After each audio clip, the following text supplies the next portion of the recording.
আসসালামু আলাইকুম। আশা করি আপনারা ভালো আছেন ও সুস্থ আছেন। তো দেখুন বন্ধুরা, আমি যে লাউ গাছগুলো বসিয়েছিলাম, তো গ্রোথটা কিন্তু খুব সুন্দর হয়েছে।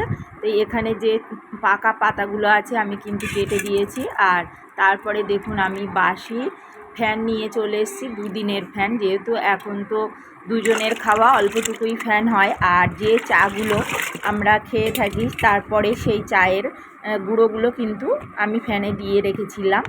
তো এই ফ্যানে আমি যে যতটুকু ফ্যান নিয়েছি তার 3 ডবল পানি মিশিয়েছি।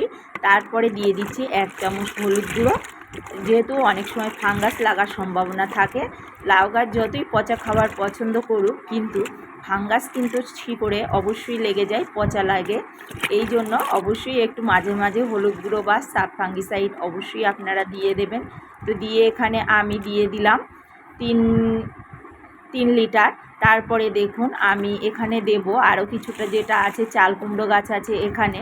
তো এই চাল কুমড়ো গাছের বড় বেডে আমি কিন্তু পুরো পানিটাই দিয়ে দিচ্ছি।